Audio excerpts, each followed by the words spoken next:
Olá, eu sou o Thiago Russo, docente do Departamento de Fisioterapia e do Programa de Pós-Graduação em Fisioterapia da UFSCar, e hoje eu vou falar um pouco sobre as minhas pesquisas aqui.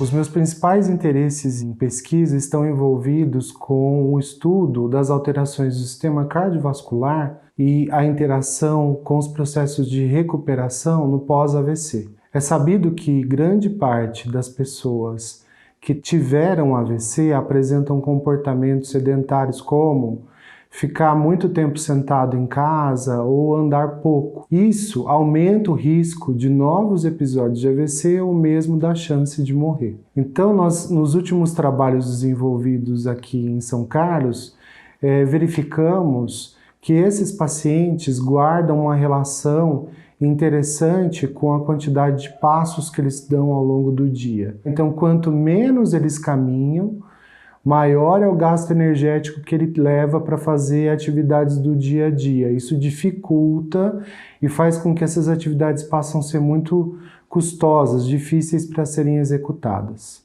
Nosso laboratório tem desenvolvido alguns estudos clínicos que investigam o efeito do treinamento aeróbio sobre as adaptações do sistema cardiovascular e também nos processos de recuperação desses pacientes. Exercícios como, por exemplo, o treinamento em bicicletas ou circuitos de exercícios funcionais estão sendo investigados pelo nosso grupo para verificar a eficácia desse tipo de terapia nesses pacientes. Ainda dentro do campo do AVC e sedentarismo, o nosso grupo tem tentado o desenvolvimento de plataformas de monitoramento de atividade física de pacientes pós-AVC. A mensuração de número de passos, o tempo que ele fica sentado, é fundamental para a gente entender o comportamento dele no mundo real.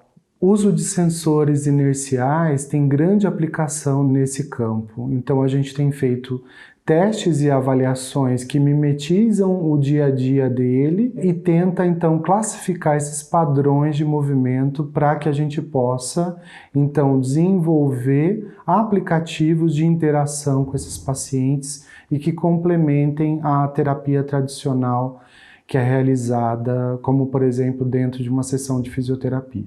Temos uma segunda linha interessante no laboratório que envolve a investigação sobre a complacência intracraniana. Isso refere-se à capacidade que o nosso sistema nervoso central tem de regular a pressão interna dentro do crânio diante de pequenas variações de pressão. Então ele pode usar de recursos, por exemplo, regulação de vasos, mudanças de fluxo sanguíneo, para que elas possam manter constante essa pressão dentro da cabeça. Isso é importante principalmente dentro de um contexto de neurointensivismo, né, em que imagina que você sofre um trauma na cabeça, você vai ter um processo inflamatório, a formação de um edema, e você precisa monitorar a forma como isso está se dando para que, por exemplo, a equipe na UTI possa tomar uma decisão e cuidar para que nada pior aconteça.